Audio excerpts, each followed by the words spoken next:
El Evangelio del apóstol Juan. Juan capítulo 14, versículos 1 al 11. Juan capítulo 14, versículos 1 al 11. Y durante la Semana Santa nosotros vivimos un énfasis especial, un tiempo especial. Y estuvimos aprendiendo acerca de Jesús como el Hijo de Dios. Y vimos a Jesús, el Hijo de Dios, en diferentes formas, de diferentes maneras. Y hoy podremos nuevamente disfrutar del Señor enseñándonos a través de su palabra y más aún a través de esta porción de la Escritura en Juan 14, versículos 1 hasta el 11. Y si usted ya encontró esta porción, entonces le invito a que se pueda poner en pie y juntos leamos la palabra del Señor con reverencia. Y si usted ve a alguien a su lado que no ha encontrado, comparta la palabra y así juntos podremos estar allí.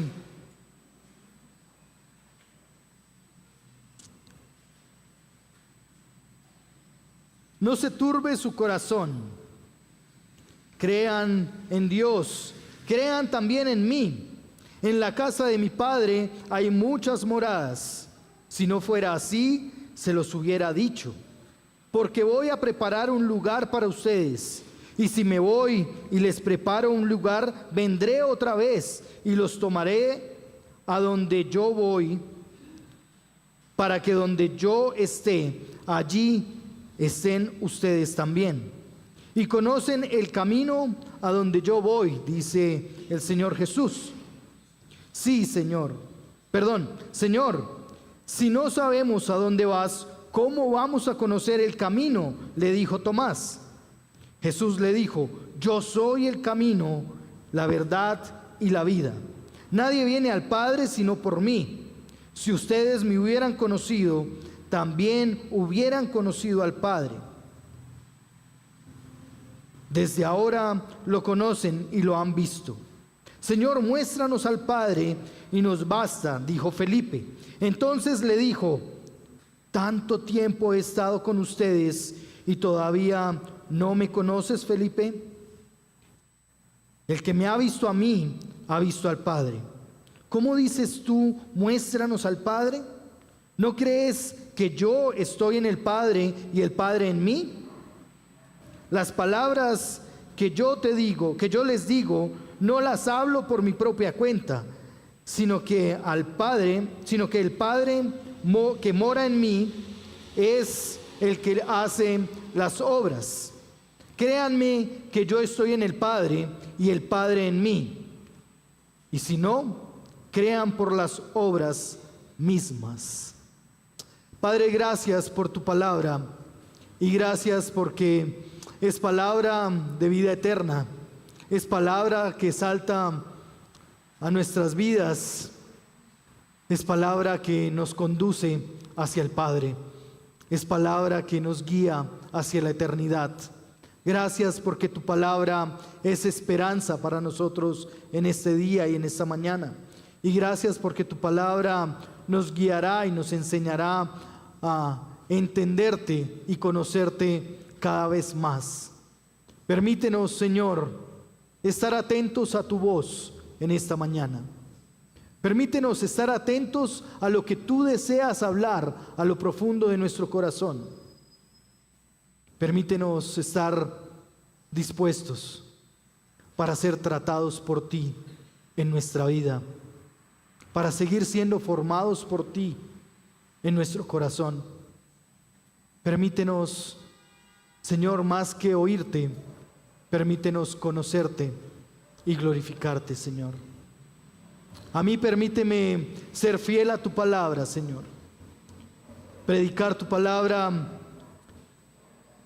conforme a tu voluntad.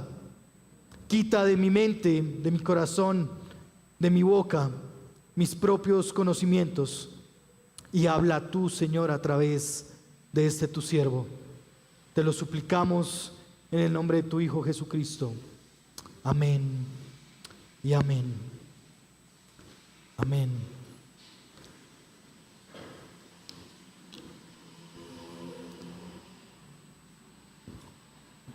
¿Saben qué es una de las cosas buenas de esta mañana? Que el dormirnos no va a ser por el calor. Hoy no está haciendo calor, entonces no va a ser una de las luchas para nosotros en esta mañana. ¿Está bien? Esta porción de la Escritura es bien interesante, pero más que interesante, es bien importante en medio nuestro. Porque si bien esta porción está situada en una parte muy importante del Evangelio, por lo que ha venido sucediendo, ha venido dándose todo un acontecimiento, lo que lleva al Señor Jesús a decirles en esa primera frase del versículo 1 del capítulo 14.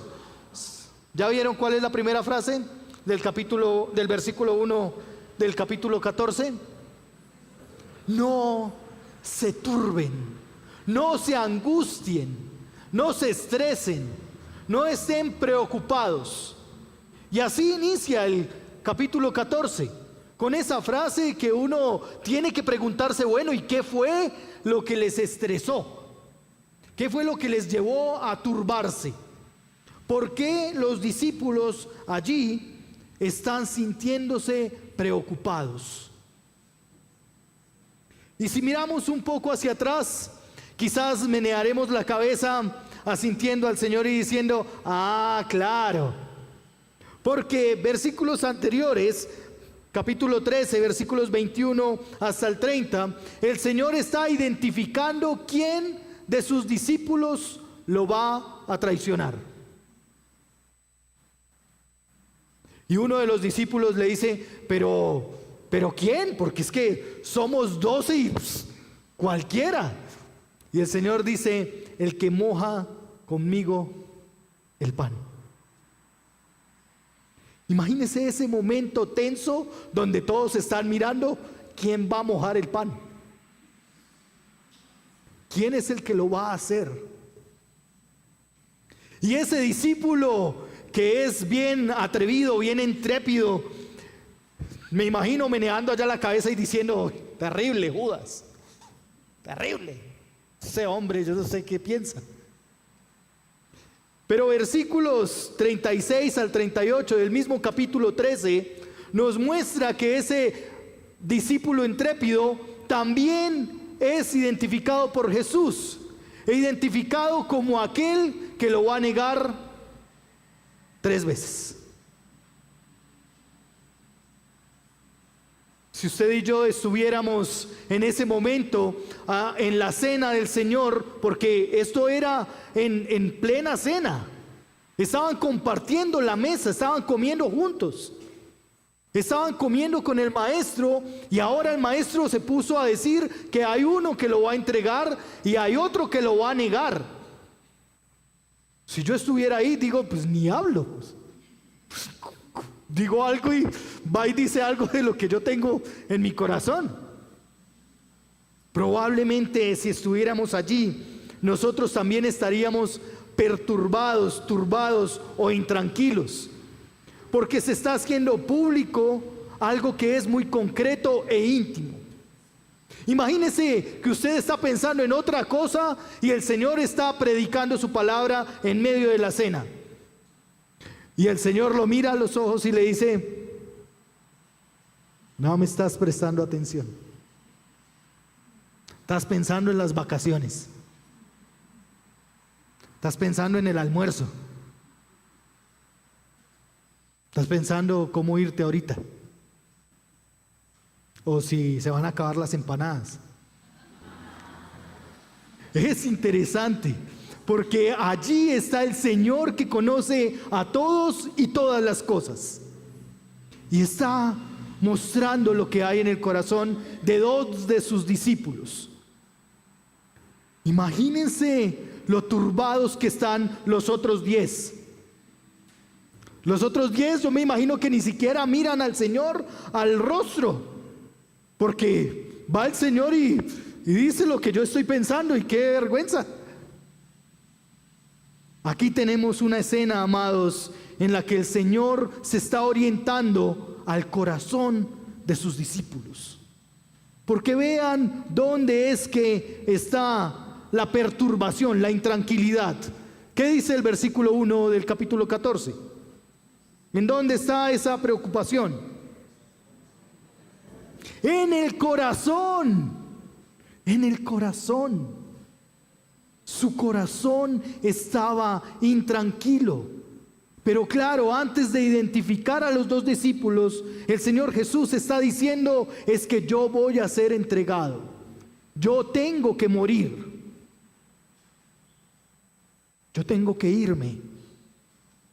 No voy a estar más con ustedes compartiendo la cena. No voy a seguir andando a su lado para animarlos. Y el Señor se enfoca en hablar en el corazón de cada uno de los que está allí. Casi que es la cena de despedida que el Señor mismo armó, si usted recuerda bien. Es la cena en la que el Señor se está despidiendo de todos sus discípulos.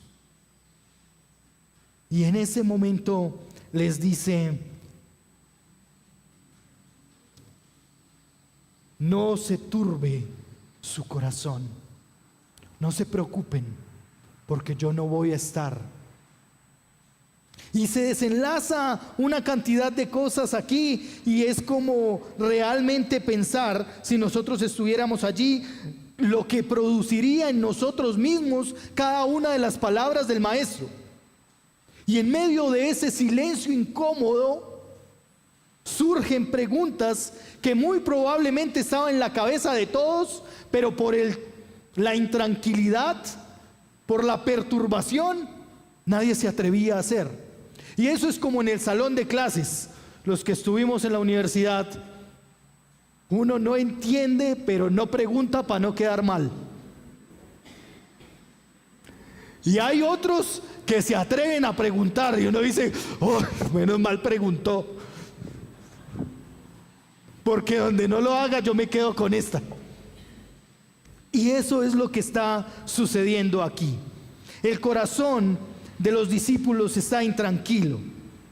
El Señor está tratando de atender al corazón de cada uno de sus discípulos, y los mira con compasión, con amor, los mira con esa cercanía de padre, con ese amor de hermano mayor instruyendo a los pequeños hermanos. Pero, ¿cómo así, Señor?, pregunta uno. Y uno en el que ha estado en boca de todos nosotros. Uno que creemos que solo estuvo cuando el Señor se apareció después de resucitar y dijo: yo no creo hasta no ver, no creer. ¿Quién es? Tomás. Tomás nuevamente sale aquí a la escena antes y está diciendo Tomás: pero un momentico, Señor, ¿cómo así? ¿Cómo así que nosotros sabemos cómo llegar si ni siquiera sabemos para dónde va? Es lo que está diciendo allí en el versículo 5. Señor, si no sabemos a dónde vas, ¿cómo vamos a conocer el camino? Tomás es ese del salón que pregunta todo. Y es bueno, porque nos permite entonces entender un poco más la palabra. Nos permite comprender un poco más lo que el Señor se estaba refiriendo. Y la respuesta del Señor a Tomás es: Tomás, pues claro que lo conoces. Pero mire que no se enfoca solo en Tomás. Mire la respuesta del Señor Jesús en el mismo versículo 5. Yo soy el camino, la verdad y la vida.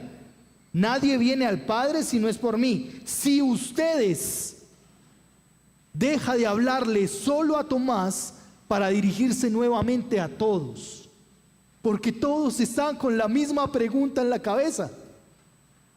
Y el Señor, que lo conoce, el Señor que sabe cómo está el corazón de ellos, está respondiéndoles a todos la pregunta que se atrevió a hacer Tomás. El camino, la verdad y la vida soy yo, Tomás. Soy yo, discípulos míos. El Señor hoy nos dice a nosotros, amada iglesia, que el camino, la verdad y la vida es Él. Nosotros podemos estar buscando atajos para acercarnos a Dios. Nosotros podemos estar creando nuestra propia forma para acercarnos a Dios. Pero te va a pasar lo del borrachito. No sabe para dónde va. No sabe cómo llegar. Porque el único camino es Jesús. Él es el camino, la verdad y la vida. Y vea que se lo está diciendo después de haber caminado con ellos cuánto tiempo.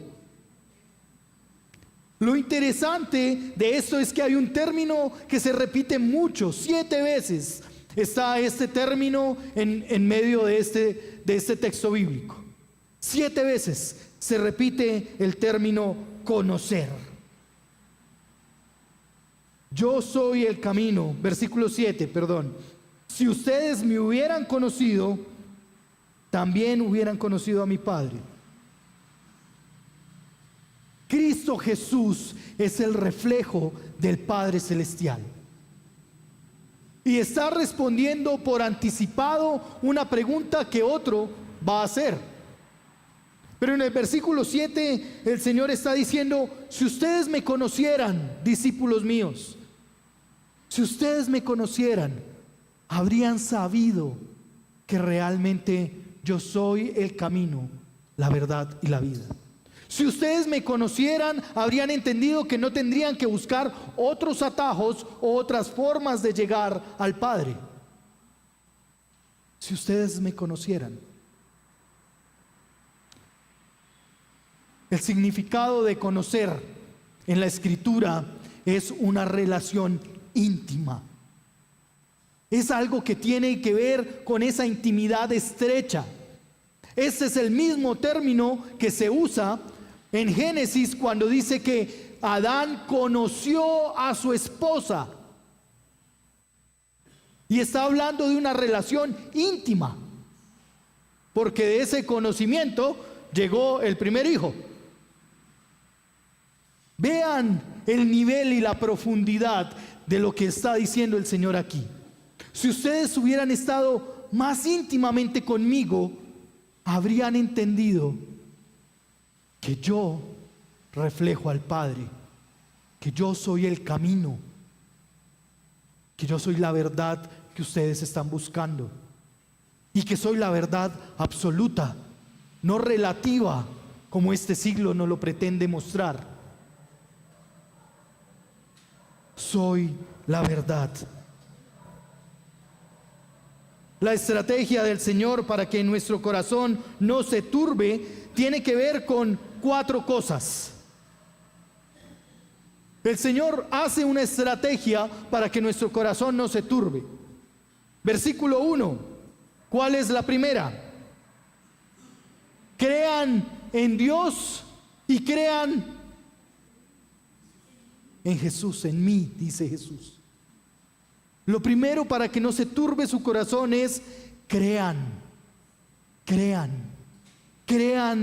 en Jesús y crean en el Padre Celestial. Crean que el que ve a Jesús ve al Padre. Crean que Jesús es el camino, la verdad y la vida. Crean. Pero es que es difícil creer en alguien. Ayer una de las cosas que reflexionábamos mientras caminábamos compartiéndole a la gente es que la gente tiene desconfianza. La gente no quiere que nadie se le acerque. La gente quiere decir gracias, gracias, hasta luego. Porque no hay credibilidad. Nosotros luchamos día a día con creer. Y más aún con creerle al Señor. Porque le has puesto que ninguno duda que 1 más 1 son 2. Levante la mano aquí el que dude que 1 más 1 son 2. Pero levante la mano si alguno cree que el Señor puede solucionar su problema. Y seguramente creemos que no es tan fácil que el Señor lo haga. Señor, es que este problema es demasiado grande y yo me metí voluntariamente. ¿Será que sí puede hacer algo el Señor? Amén, sí puede hacerlo. No le queda grande tu situación. La segunda estrategia que usa el Señor es darnos un lugar en la presencia del Padre. Vea el versículo 2. Vea el versículo 2. Dice: en la casa de mi Padre hay muchas moradas. Si no fuera así, se los hubiera dicho, porque voy a preparar un lugar para ustedes. Si no hubiera lugar para nosotros delante del Padre, Jesús nos hubiera dicho. Pero ¿sabe qué es lo que pasa? Que nosotros tenemos todavía nuestra mente muy aquí en la tierra. Y cuando leemos esa porción de la Escritura decimos: ya no compro casa porque ya tengo propiedad en el cielo. Es que Jesús se fue a hacernos morada. Y pues yo me imagino mis 100 metros cuadrados, mi salita con chimenea. Pero no es lo que está diciendo el Señor. El Señor no se está refiriendo a esa casa de tus sueños, como dice Santiago Benavides. No se está refiriendo a ese apartamento que tú has soñado o que aún tienes hoy. Lo que el Señor está diciendo es: cuando yo me vaya a la cruz y muera en la cruz, va a haber espacio para ustedes otra vez en la presencia del Padre. Porque el que Cristo Jesús vaya a la cruz hace que cada uno de nosotros sea acepto nuevamente delante de la presencia del Padre Celestial. Si tú y yo comprendemos que el Señor no está hablando ni promoviendo el materialismo, vamos a entender que es mucho más profundo y con un propósito mucho más largo y duradero. La morada que tú y yo necesitamos es estar en la eternidad delante del Padre Celestial, junto con los ancianos que están en Apocalipsis, para decir: santo, santo, santo es el Señor Dios Todopoderoso, creador del cielo y de la tierra. Esa es la morada que tú y yo necesitamos. Quizás a la que no le invertimos mucho tiempo para conseguir, porque Cristo Jesús ya se ocupó de conseguirla para nosotros.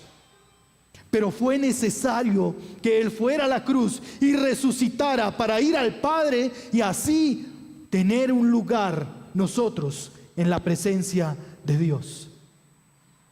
Primera estrategia: creer. Creer. Segunda estrategia: darnos un lugar en la presencia del Señor. Y eso solo y únicamente fue a través de la muerte en la cruz. Tercera estrategia, versículo 3. Dice: y si me voy y les preparo un lugar, vendré otra vez y los tomaré a donde yo voy, para que donde yo esté, allí estén ustedes también. Wow. No solo vino por una ocasión, sino que va a regresar para tomar nuestras manos, las manos de los que han creído y de los que han decidido acceder a ese lugar en la presencia del Señor. Él tomará nuestra mano para llevarnos con Él. Por eso la Escritura dice que cuando el Señor venga por segunda vez, Él va a resucitar a los muertos. Y los que estemos aún vivos, si es que estamos para ese entonces, iremos a la presencia del Señor. Y todos estaremos delante del Señor. Pero será Él quien venga por nosotros, como un papá recoge a su hijo en el jardín. Así vendrá el Señor. Vendrá para vernos, para saber cómo estamos, pero para llevarnos. Pregúntese: Señor, ¿cómo yo voy a estar ese día en que tú vengas? ¿Cómo me vas a encontrar ese día en que tú vuelvas? ¿Será que me vas a encontrar con todos estos rollos que tengo todavía? ¿Será que me vas a encontrar luchando todavía por creerte? ¿O será que me vas a encontrar en los placeres de la carne? Y no hablo de comer carne. ¿Cómo nos vas a encontrar? ¿Cómo el Señor te va a encontrar a ti? ¿Qué pasa si el Señor viene hoy? Si en este momento se abre este techo y el Señor aparece, ¿cómo te encuentra el Señor hoy?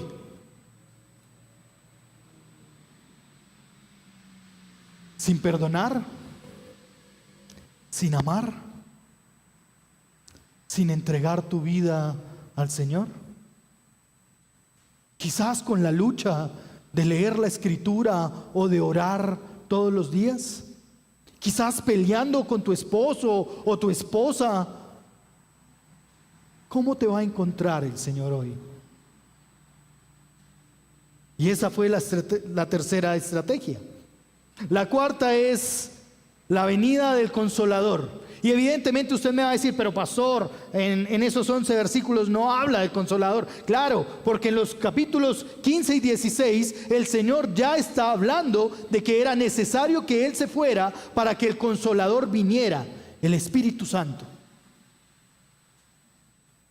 La estrategia del Señor tiene que ver con Él mismo. Y el Señor va a utilizar sus recursos, que es todo lo que ha creado, visible e invisible, para atraer tu corazón, nuestro corazón, hacia Él.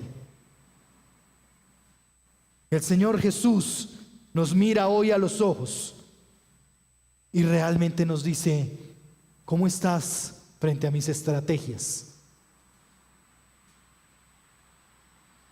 Nos mira hoy cara a cara. Quizás el Señor tendrá que decirnos, si me conocieran, como le respondió a los discípulos, si me conocieran, habrían sabido, si me conocieran, habrían entendido por qué pasan por esa lucha. Si me conocieran, habrían comprendido por qué están sufriendo hoy. Si me conocieran, habrían comprendido por qué tuvieron que pasar por ese momento de tribulación. Si me conocieran, si tuvieran una relación estrecha conmigo. Y evidentemente esto sigue generando preguntas en la mente de quienes estaban ahí. Y vean que no es los más populares los que salieron a preguntar. No es el discípulo amado que escribió este evangelio, sino que ahora versículo 8 se muestra a otro haciendo otra pregunta. Señor, muéstranos al Padre y nos basta. A ver, Felipe, pero acabé de decir algo. ¿En dónde estaba mientras tanto? Imagínense al Señor siendo profesor de los años 90, tirándole la tiza al que no estaba prestando atención. De pronto le caía a Felipe, ay, sí, yo tengo una pregunta. Y así el Señor vuelve y le responde, versículo 9, perdón. Jesús le dijo, tanto tiempo he estado con ustedes, vuelve y les habla a todos, ¿y todavía no me conoces, Felipe? Vean la diferencia. Aquí le responde a todos la pregunta que tenía Tomás. Ahora se enfoca única y exclusivamente en Felipe. Le responde a Felipe, tanto he estado contigo, Felipe, ¿todavía no me conoces? ¿Todavía no lo has entendido? Lo interesante de esto es que el Señor está respondiendo las preguntas de sus discípulos. El Señor no es indiferente y dice, ay, estos sí son limitados de verdad. No, el Señor se interesa por el corazón de sus discípulos y responde a sus preguntas. Pueden ser las preguntas más tontas, Pero el Señor toma tiempo para responder la pregunta de Felipe, la pregunta de sus discípulos. El Señor toma tiempo para responder a tus preguntas. No creas que el Señor ha tomado silencio frente a tus muchas preguntas. Quizás tú te sigues preguntando: Jesús, ¿de verdad tú existes? Y el Señor se va a tomar el tiempo para demostrarte a ti y a mí que Él existe, que Él está ahí. Señor, ¿realmente tú me consideras digno? ¿Puedo estar a tu lado? El Señor va a tomar tiempo para responder a tu pregunta, cualquiera que ella sea.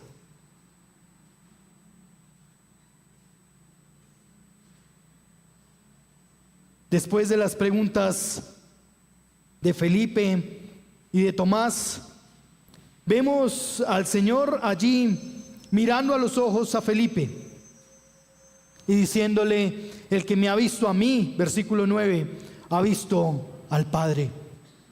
No le interesa volverle a repetir lo que había acabado de decir.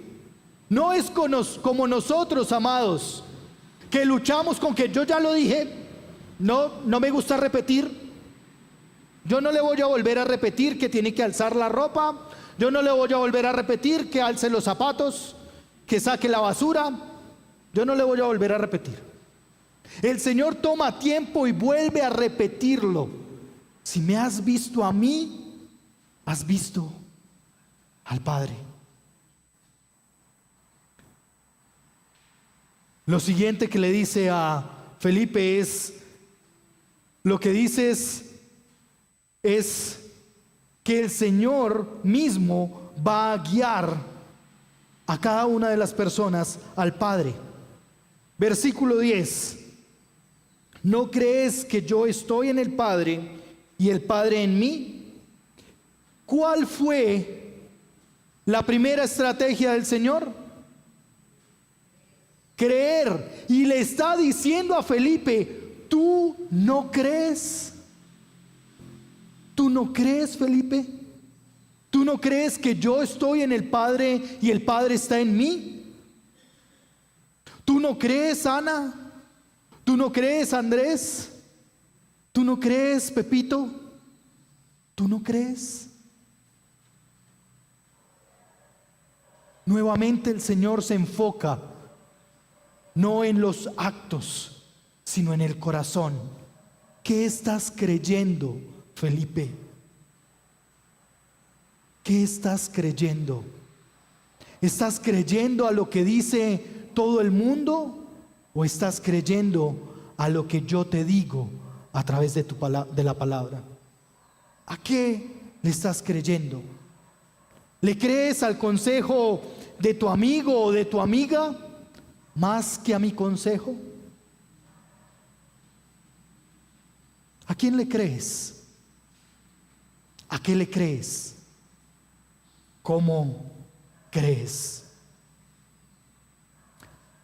Lo interesante es que el mismo versículo 10 le dice: vean, si ustedes no quieren creer porque yo estoy aquí, por lo menos crean en las obras que estoy haciendo. Porque son las obras las que demuestran al Padre mismo reflejado a través de Cristo Jesús. Es lo que dice al finalizar el versículo 10. El Padre que mora en mí es el que hace sus obras a través de mí. Si no quieres creerme a mí, cree entonces por las obras, por los milagros, por las señales. Cree entonces por lo imposible, por lo que tú has creído que es imposible, pero que el Señor se especializa en esos imposibles. Cree entonces por lo que yo voy a hacer en tu vida. ¿Sabe por qué ayer la estrategia era orar? ¿Sabe por qué nos acercamos y totalmente gratis es orar por alguien más? Porque no depende de nosotros, no depende de nuestro hacer, depende de lo que el Señor va a hacer para la gloria de su nombre. Y Él le gusta actuar en los imposibles, en lo que nosotros podríamos decir muy duro.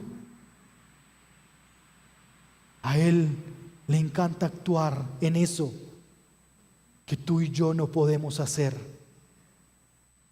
Cuando tú y yo decimos, ya no puedo más, ya se me acabaron las fuerzas, el Señor dice, ahora yo empiezo. Ahora yo empiezo a hacer. Ahora me vas a dejar a mí hacer lo que tengo que hacer. Y quizás tú luchas en tus fuerzas en medio de las situaciones que tienes. Y estás luchando y luchando y mirando estrategias y tratando de hacer las cosas a tu manera. Y el Señor hoy te dice, cuando termines, yo voy a empezar. Cuando tú dejes de hacer las cosas como tú quieres, yo voy a empezar a hacerlo conforme a mi voluntad. Amados, es momento de soltar y decir, ya no puedo más, Señor, hazlo tú. Hazlo tú, Señor. Eso que has estado luchando contigo mismo, esas cosas de tu carácter que no te agradan, esas cosas es tiempo de que las sueltes en el Señor y veas lo que el Señor va a hacer en tu vida. Veas cómo el Señor transforma tu corazón. Veas cómo el Señor se deleita en amarte y en obrar para la gloria de su nombre. El Señor Jesús, en medio de un ambiente familiar, en una casa, en compañía de la mesa servida, toca temas profundos, donde habla directamente al corazón de sus discípulos, de sus oyentes. Y habla al corazón para enseñarles, para prepararlos, pero también para animarlos. Tú y yo estamos sentados, tenemos un lugar. Por la bondad y la gracia del Señor tenemos un lugar en la presencia del Señor.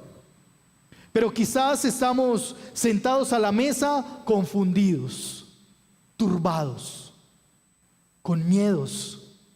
Quizás estamos confundidos, tristes o perplejos porque no sabemos, Señor, si lo vas a hacer, cuándo lo vas a hacer, cómo lo vas a hacer. Quizás estamos cansados, asustados. Y el Señor nos mira a los ojos, nos anima y nos dice, yo sé cuándo empezar. Yo sé cuándo lo voy a hacer. Porque Él conoce tu corazón, nuestro corazón, y sabe nuestras tendencias, nuestras inclinaciones. Nos mira a los ojos y nos dice, créeme, cree en mí. Nos mira y nos dice, yo te he dado un lugar nuevamente, el lugar que tú voluntariamente perdiste cuando te fuiste tras tus pecados. Yo te devolví el estatus de hijo. Yo te volví a ser hijo o hija. El Señor nos mira y mira nuestro corazón y nos dice, voy a volver por ti. Quizás tú creas que no eres digno de que yo vuelva por ti, pero voy a volver por ti y por tu corazón.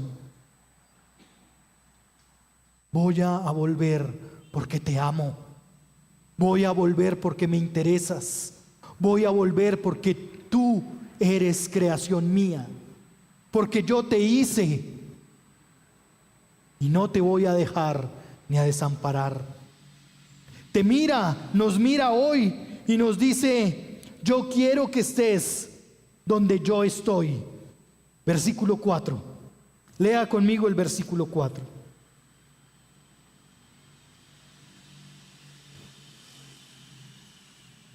Perdón, el versículo 3. Y si me voy y les preparo un lugar, vendré otra vez y los tomaré a donde yo voy, para que donde yo esté, allí estén ustedes también.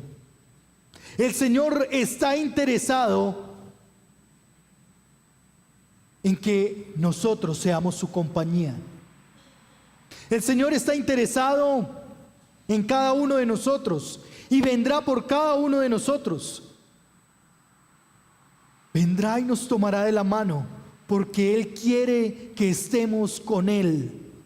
No importa qué tan lejos de su presencia vas a estar ese día. No importa qué tan enredado vayas a estar ese día. No importa qué tan enlodado, qué tan embarrado, qué tan sucios vayamos a estar ese día. Él quiere llevarnos con Él. Él quiere amarnos como solo Él lo sabe hacer.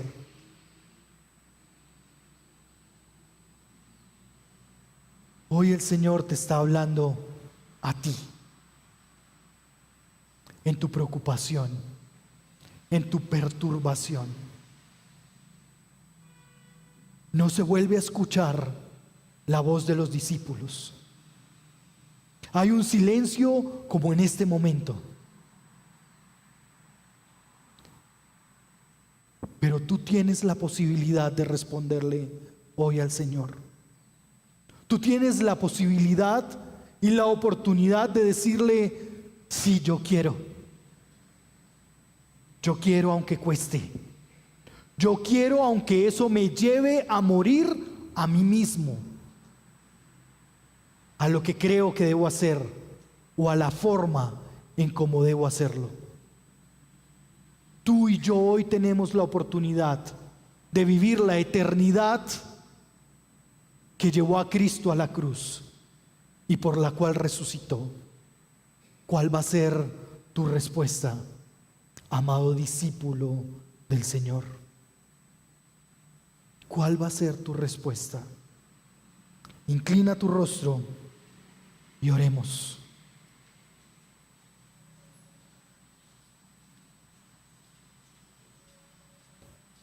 Y frente a lo que el Señor te ha hablado en esta mañana, frente a lo que el Señor te ha dicho hoy, un día de celebración porque Cristo resucitó, frente a lo que Él ha estado hablando a tu corazón, porque Él conoce cómo está tu corazón, ¿cuál va a ser tu respuesta?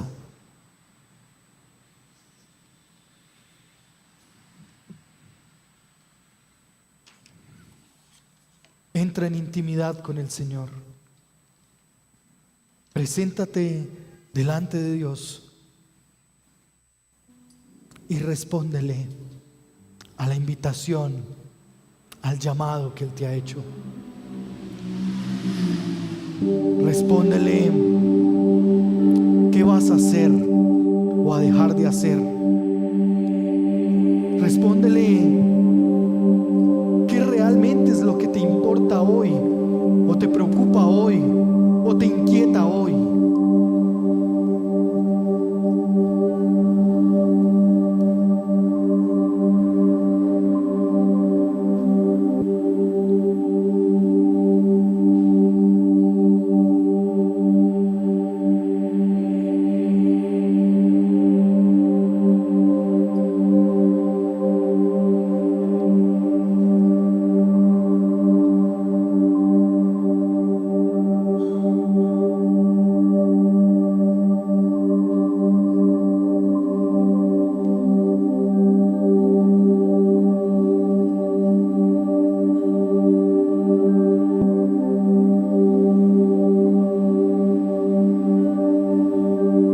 Señor, tú has venido, amado Cristo Jesús, a reflejar los intereses del Padre. Has venido a mostrar el amor del Padre. Gracias, amado Cristo Jesús, porque has venido a mostrar la misericordia del Padre, la gracia del Padre. Has venido a reflejar el mayor interés del Padre Celestial,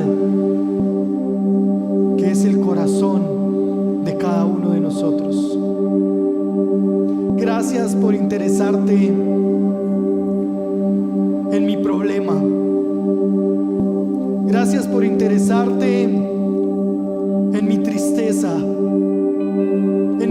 cansancio, en mi vulnerabilidad, en aquello que quizás no es tan atractivo y no es de interés de muchos. Gracias por interesarte, Padre Celestial, a través de Jesús, por mi eternidad. Gracias porque para los que creen en Cristo Jesús, la muerte no es una limitación, sino que hay eternidad, hay salvación. Gracias porque tú, Señor, has decidido mandar a Cristo Jesús para que habite en lo profundo de nuestro corazón, y al estar allí escarbe y quite la maleza que ha crecido en nuestro ser. Señor, que hoy nuestro corazón sea un terreno fértil para tu palabra. Que hoy nuestro corazón sea un lugar propicio para tu presencia, Señor Jesús. Saca todo aquello, Señor, que está malogrado en nuestro corazón. Quita, Señor, nuestros deseos de venganza. Quita nuestros deseos de justicia. Quita, Señor, la rabia. Quita el enojo. Quita, Señor, del corazón los malos deseos. Señor, y establece tu reino en cada uno de nuestros corazones. Quédate a morar, Señor, en nuestro corazón. Haz de nuestro corazón aquel lugar, Señor, delicioso para habitar. Continúa tratando, Señor, con nuestros corazones. Pero sí queremos, sí quiero, Señor, estar preparado para cuando vengas. Permíteme ser hallado, permítenos ser hallados, Señor, en santidad y en integridad. Permítenos ser hallados en intimidad contigo. Permítenos ser hallados, Señor, laborando en tus quehaceres, Señor, en lo que a ti te interesa. Permítenos ser hallados, que no nos querramos esconder, Señor, sino que podamos estar firmes para ese momento eterno, santo y soberano en el que vendrás. Gracias por resucitar, y gracias porque tu resurrección evoca una nueva visita para nosotros. Glorifícate, sigue haciendo tu voluntad, Señor, sigue obrando tu propósito.